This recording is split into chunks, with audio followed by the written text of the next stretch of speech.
Mars media நேயர்களுக்கும் அன்பர்களுக்கும் இந்த நாள் இனிய நாளாக அமைய எல்லாம் வல்ல இறைவனை பிரார்த்திக்கின்றோம். இந்த சேனல் உங்களுக்கு பிடிச்சிருந்தா மறக்காம சப்ஸ்கிரைப் பண்ணுங்க, ஷேர் பண்ணுங்க, லைக் பண்ணுங்க, கமெண்ட் பண்ணுங்க. ஓம் ஸ்ரீ குருப்யோ நமः. வக்ரதுண்ட மகாகாய சூரியகோட்டி சமப்பிரப நிர்விக்னம் குருமே தேவ சர்வகாரியேஷு சர்வதா. மார்ஸ் மீடியா நேயர்கள் எல்லாருக்கும் ஜோதிட குருஜியின் இனிய வணக்கங்கள், வாழ்த்துக்கள், ஆசீர்வாதங்கள். இந்த வீடியோ பதிவுல நம்ம என்ன பார்க்க போறோம் அப்படின்னா 2024 ஆண்டு செப்டம்பர் மாத ராசி பலன். இந்த செப்டம்பர் மாதம் உங்களுக்கு எந்த வகையில நன்மைகளை செய்ய போறது, எந்த வகையில நீங்க கவனமா இருக்கணும், பரிகாரமா என்ன பண்ணினா ரொம்ப விசேஷம் அப்படிங்கறத பத்திலாம் நம்ம இப்ப தெளிவா பார்க்க போறோம். பதிவுக்கு போகலாமா? அதுக்கு முன்னாடி நம்ம சேனலை சப்ஸ்கிரைப் பண்ணின அனைத்து இனிய நெஞ்சங்களுக்கும் நல்வாழ்த்துக்கள். அதே சமயம் சப்ஸ்கிரைப் பண்ணல அப்படின்னா பண்ணிக்கோங்க. அப்பதான் நாங்க போடுற வீடியோ பதிவுகள் உங்களுக்கு உடனுக்குடனே கிடைக்கும். அதன் மூலம் சில பரிகாரங்களை செய்யறதுனால நமக்கு வர பிரச்சனைகளை கொஞ்சம் குறைச்சிக்கலாம். அதே சமயம் ஒவ்வொரு ராசிகளுக்கும் கர்ம பலன்கள் எப்படி, அதை எப்படி சரி செய்வது அப்படிங்கறத பத்தியெல்லாம் ஒரு வீடியோ பதிவு கூடிய விரைவில் உங்களுக்கு வரும். அதை பார்த்து நீங்க தெரிஞ்சுக்கிட்டு அவங்கவங்க கர்ம பலனை குறைச்சிக்கணும், நல்லது நடக்கணும் எல்லாருக்குமே. அதுக்காக தான் நாங்க நிறைய பதிவுகளை போட்டுக்கிட்டு இருக்கோம்.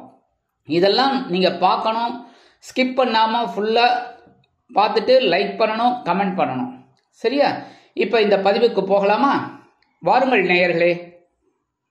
எனதருமை துலாம் ராசி நேயர்களே, இந்த பதிவுல நம்ம என்ன பார்க்க போறோம் அப்படின்னா 2024 ஆண்டு செப்டம்பர் மாத ராசி பலன். ஒவ்வொரு மாசமும் நம்ம ராசி பலன் சொல்லிட்டு இருக்கோம். ஆனா உங்களுக்கு எந்தாவது ஒரு விஷயத்துல ஒரு நல்லது நடக்கணும் அப்படிங்கிறதுக்காகத்தான் ஒவ்வொரு மாசமும் சில விஷயங்களை பர்டிகுலரா சொல்லிட்டு இருக்கோம். அந்த வகையில 2024 ஆண்டு செப்டம்பர் மாதம் உங்களுக்கு எந்த வகையில ஒரு நன்மைகளை கொடுக்க போறதுங்கிறத பத்தி பார்ப்போம். துலாம் அப்படின்னாலே சித்திரை 3, 4 ஆகிய பாதங்கள், சுவாதி மற்றும் விசாகம் 1, 2, 3 ஆகிய பாதங்களை சேர்ந்தது. உங்களோட ராசிநாதன் சுக்கிர பகவான், அதிதேவதை மகாலட்சுமி. எப்பவுமே நீங்க தினமும் மகாலட்சுமி தாயார வழிபாடு பண்ணிட்டே வந்துடலன்னு ரொம்ப நல்லது. மாத ஆரம்பத்தில் பார்த்தீங்கன்னா ராசிநாதனும் அஷ்டமாதிபதியான சுக்கிர பகவான் விரயஸ்தானத்துல நீச்சம் அடைஞ்சு சஞ்சரிக்கிறார். 12ஆம் இடத்துல நீச்சம் அடைகிறது பரவாயில்லை, ஏன்னா ராசிநாதன் நீச்சம் அடையக்கூடாது. அஷ்டமாதிபதி நீச்சம் அடைஞ்சா பரவாயில்ல, ஓரளவுக்கு அனுகூலம். ஏன்னா 8ஆம் இடம் அப்படிங்கும்போது மறைவு அப்படின்னாலும் பரவாயில்ல ஓரளவுக்கு. ஆனா இந்த ராசிநாதன் அப்படிங்கிறதுனால கொஞ்சம் உடல் ஆரோக்கியத்துல கவனம் எடுத்துக்கோங்க. எடுக்கிற காரியங்கள்லையும் கவனம் எடுத்துக்கோங்க. எடுக்கிற எல்லா விஷயத்திலுமே கவனம் எடுத்துக்கிறது நல்லது. முதல்ல குடும்பத்துல சில குழப்பங்கள் வரலாம். அதனால குடும்ப உறுப்பினர்கள் அவங்க கிட்ட எல்லாம் அனாவசியமான தர்க்கம் வச்சுக்க வேண்டாம். 19/9/2024 முதல் இந்த சுக்கிர பகவான் உங்க ராசிநாதன் எங்க வர போறாருன்னு பாத்தீங்கன்னா உங்க ஜென்மஸ்தானத்துல ஆட்சி அமைக்கிறார். அற்புதம். அதுவும் ஜென்மராசியில ராசிநாதன் சாதாரணமா சுக்கிர பகவான் வந்தாலே பெரிய விசேஷம், மனசுல சந்தோஷம் இருக்கும். அதே சமயம் உங்களோட ராசிநாதன் அஷ்டமாதிபதி அப்படிங்கிறனால வருமானம் ஓஹோன்னு வரும். எப்படி ஓஹோன்னு வரும்? அதுவா என்ன கூரையை பிடிச்சிருந்தா கொட்டும்? கூரையே கிடையாது இந்த தடவை, வில்லேஜில் தான் கூரை. அது கூட இப்போ இல்லை, எல்லாருமே மாடி வீடு கட்டியாச்சு. ஆக கொட்டுன்னு கொட்டணும் அப்படின்னா நம்ம உழைக்கணும். அப்ப நமக்கு நிறைய வாய்ப்புகள் வரும். அந்த வாய்ப்புகள் எல்லாம் தவற விடாம அற்புதமா ஒரு முயற்சிகளை மேற்கொண்டோம் அப்படின்னாலே நன்மைகள் உங்களுக்கு வரும். அதனால தான் வருமானம் கொட்டும். அடுத்தபடியா விலை உயர்ந்த பொருட்களை வாங்கி மகிழக்கூடிய ஒரு வாய்ப்புகள் உங்களை தேடி வரும். 7ஆம் பார்வையா களத்திரஸ்தானத்துல விழுது. மனைவி ரொம்ப ஆதரவா இருப்பார். அதுவும் இந்த வாழ்க்கை துணை, மனைவினா கணவனுக்கு, கணவன்னா மனைவி, வாழ்க்கை துணை ரொம்ப ஆதரவா இருப்பார். ரொம்ப சந்தோஷம். அதே மாரி நண்பர்கள் ஆதரவா இருப்பார். நண்பர்களிடம் இருந்து வந்த குழப்பங்கள்லாம் குறையும், இணக்கம் அதிகமாகும். 9, 12 கூடை அதிபதி புத பகவான் லாபஸ்தானத்துல இருக்கார். அற்புதம். அறிவுக்காரகன். அதுவும் உங்களுக்கு பாக்கியாதிபதி, விரையாதிபதி 11ஆம் இடத்துல இருக்கிறது ரொம்ப விசேஷம். வருமானம் எந்த அளவுக்கு வருதோ அந்த அளவுக்கு செலவுகள் இருந்தாலும், செலவுகள் எந்த அளவுக்கு இருக்கோ அந்த அளவுக்கு வருமானமும் வரும். சந்தோஷமானது. தந்தையார் ஆதரவா இருப்பார். அதே மாதிரி தந்தை வழி உறவினர்கள் ஆதரவா இருப்பார். பூர்வீக சொத்துக்கள் உங்க கைக்கு வரதுக்கு வாய்ப்புகள். உடன் பிறந்த சகோதர சகோதரிகள் உங்களுக்கு ரொம்ப அனுகூலமா இருப்பார். 19/9/2024 முதல் இந்த புத பகவான் எங்க வர போறாருன்னு பாத்தீங்கன்னா விரயஸ்தானமாகிய 12ஆம் இடத்துக்கு வந்துடுறார். சரி, வந்ததுனால என்ன லாபம் அப்படின்னா கன்னி ராசி கன்னிராசியில புதன் பார்த்தீங்கன்னா ஆட்சி, உச்சம், மூலத்திரிகோணம். புதனுக்கு மட்டும்தான். ஏன்னா அறிவு இருந்தா தாங்க வேலையே செய்ய முடியும். அறிவே இல்லைன்னா, அறிவில்லாதவன் அப்படின்னு சொன்னாலே எல்லாருக்குமே கோபம் வரும். கரெக்டா? அந்த வகையில் அறிவு கண்டிப்பாக வேணும். அந்த வகையில் புதனுக்கு மட்டும்தான், அந்த கிரகத்துக்கு மட்டும்தான். மற்ற கிரகங்கள்லாம் பார்த்தீங்கன்னா ஆட்சி ஒரு இடத்துல இருக்கும், உச்சம் ஒரு இடத்துல இருக்கும். என்ன, இவர் மட்டும்தான் கன்னிராசியில் ஆட்சி, உச்சம், மூலத்திரிகோணம் 3 அமைக்கிறது. மூலத்திரிகோணம்னா என்ன?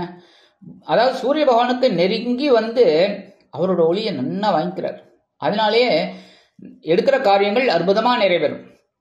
விரயஸ்தானம் அப்படிங்கிறதுனால செலவுகள் கண்ணாபின்னான்னு இருந்தாலும் சுப செலவுகளாக வரும். எதிர்பாராத செலவுகள் வந்தாலும் அதை ஈடுகட்டக்கூடிய ஒரு வருமானமும் உங்களுக்கு கண்டிப்பாக கிடைக்கும். சில பேருக்கு விலை உயர்ந்த பொருட்களை வாங்கக்கூடிய ஒரு வாய்ப்புகள் உண்டாகும். கல்வி பயிலும் மாணவ மாணவிகள் கல்வியில் அதிரடியாக செயல்படுவார்கள். ஏன்னா அறிவுத்திறன் அதிகமாகும். அதனாலேயே நல்ல மதிப்பெண்கள் வாங்கக்கூடிய ஒரு வாய்ப்புகள் அவங்களை தேடி வரும். அடுத்தபடியாக லாபாதிபதி சூரிய பகவான் லாபஸ்தானத்தில் இருக்க. சனீஸ்வர பகவானுடைய 7ஆம் பார்வை வாங்கினா கூட சூரியன் தான். கரெக்டா? அந்த வகையில் சூரிய பகவான் உங்களுக்கு லாபஸ்தானத்தில் இருந்துட்டு ஒரு வருமானத்தை உங்களுக்கு கொடுத்துட்டு இருக்கார். நீங்கள் உழைச்சிட்டு இருக்கீங்க, இல்லைன்னு சொல்லவே முடியாது. யாருக்குமே உட்கார்ந்த இடத்துல துட்டு வராது, உழைக்கிறீர்கள். அந்த உழைப்பு உங்களுக்கு இப்போ வீண் போகலை. கரெக்டா? கமெண்ட்ஸில் சொல்லுங்கள். கண்டிப்பாக உங்களுக்கு வந்து இந்த உழைப்பு வீண் போகலை. வருமானம் ஓரளவுக்கு வந்துட்டு இருக்கு. நீங்கள் சர்வைவ் பண்ணுற அளவுக்கு வந்துட்டு இருக்கு. எடுக்கிற காரியங்கள் ஓரளவுக்கு திருப்திகரமாக அமையுது. சில பேருக்கு பொன் பொருள் ஆடை ஆபரண சேர்க்கை உண்டாகும். அதேமாரி வீடு வாங்கணும்னு நினைச்சிட்டு இருக்கீள், ரொம்ப நாளாக கண்டிப்பாக அமையும். உத்தியோகத்தில் நீங்கள் எதிர்பார்க்கிற அந்த உயர்வுகள் இப்போ வரத்துக்கு வாய்ப்புகள் இருக்குது. அதே மாதிரி சில பேருக்கு இடமாற்றம் அருமையாக கிடைக்கும். தொழில் வியாபாரம்னு பார்த்தீங்கன்னா ரொம்ப அற்புதமாக இருக்கும். சில பேருக்கு புதுசாக தொழில் தொடங்கக்கூடிய ஒரு வாய்ப்புகளும் உண்டாகும். 17/9/2024 முதல் இந்த சூரிய பகவான் எங்கே வரப்படுறான்னு பார்த்தீங்கன்னா விரயஸ்தானமாகி 12ஆம் இடத்துக்கு வந்துடுறார். 12ஆம் இடம் அப்படின்னாலே அயனசயன போகஸ்தானம், மறைவு ஸ்தானம். ஆனால் சூரியனுக்கெல்லாம் மறைவு உண்டா சொல்லுங்க? மேகம் அப்படியே பாசிங் கிளவுட்ஸ் அப்படியே மறைக்குமே தவிர சூரியன் மறைஞ்சிட்டா அப்புறம் என்ன இருக்கு?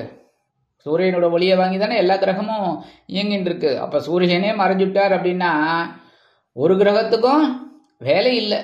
ஏன்னா ஒளியே இல்லைன்னா. அந்த வகையில் சூரிய பகவான் 12ஆம் இடமாக அயனசயன போகஸ்தானத்துக்கு வர்றார் அப்படின்னாலே செலவுகள் இருக்கும். குடும்பமானவரை உடல் ஆரோக்கியத்தில் சிறப்பாக எடுத்துக்கோங்க. ஏன் அப்படின்னா மருத்துவ செலவுகள் இல்லாமல் இருக்கலாம். அதுதான் பெரிய பாயிண்ட். ஏன்னா எந்த செலவுகளும் நமக்கு ஓரளவுக்கு சந்தோஷம். ஆனால் இந்த மருத்துவ செலவு அப்படிங்கும்போது பார்த்தீங்கன்னா கஷ்டம். இப்போ ஒரு டிவி வாங்குகிறோம், ஃப்ரிட்ஜ் வாங்குகிறோம் அப்படின்னா வீட்டுக்கு ஒரு யூஸ். இப்போ அனாவசியமாக ஒரு 2000 ரூபா 3000 ரூபாய்க்கு ஒரு மாத்திரை மருந்து வாங்குகிறோம் அப்படின்னா உடல் ஆரோக்கியம் கெட்டு போகிறதுன்னு அர்த்தம். உடலில் இருக்கிற பார்ட்ஸ் எல்லாம் கெட்டு போகிறது. அதனால தான் உணவு கட்டுப்பாடு எடுத்துக்கோங்க. ரொம்ப இதாக இருந்தீங்கன்னா நல்லது. மருத்துவ செலவுகள் இருக்காது. அடுத்தபடியாக சில பேருக்கு எதிர்பாராத பயணங்கள் ஏற்படலாம். உத்தியோகத்தில் இடமாற்றம் ஏற்படலாம். தொழில் வியாபாரத்தில் மாற்றங்களை செய்வீர்கள். 2/7 அதிபதி செவ்வாய் பகவான் அருமையா பாக்கியஸ்தானத்தில் இருக்கார். அற்புதம். 9ஆம் இடம் அப்படிங்கிறது பரவாயில்லை. அதாவது மச் பெட்டர் அப்படிங்கிற மாதிரி சொல்லலாம். பரவாயில்ல. அப்போ தனவரவு உங்களுக்கு ஓரளவுக்கு வரும். வாழ்க்கை துணையும் ஆதரவாக இருப்பார். தொழில் வியாபாரத்தில் கூட்டாளிகள் அனுகூலமாக இருப்பாங்க.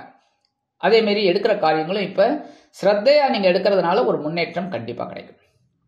சரி, இப்போ சீருடை பணியாளர்களாகிய காவல், இராணுவம், தீயணைப்புத்துறை, மருத்துவத்துறையில் பணிபுரியும் அன்பர்களுக்கு எதிர்பார்க்கும் இடமாற்றம், பதவி மாற்றம், பதவி உயர்வு, சம்பள உயர்வு அருமையாக மிக அருமையாக வந்து சேரும்.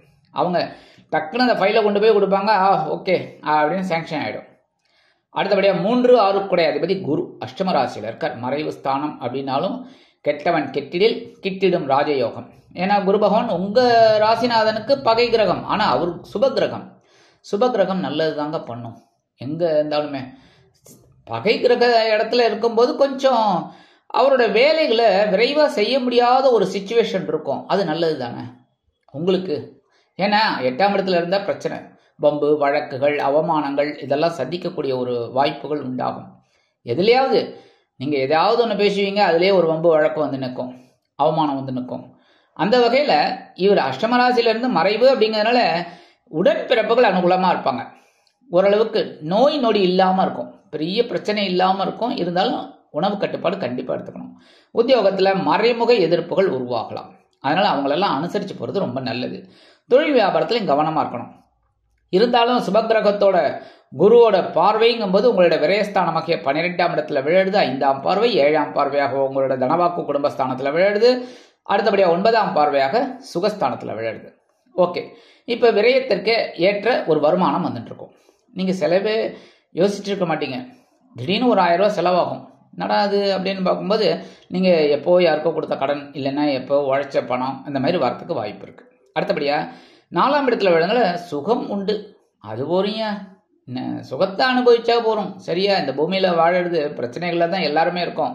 அத்தனை ஜீவராசிகளும் நீங்கள் நான் யாருமே கிடையாது. எல்லா ஜீவராசிகளும் டென்ஷனில் தான் ஓடின்னு இருக்கோம், என்னமோ உருட்டின்னு இருக்கு. சரி, ரைட்டு.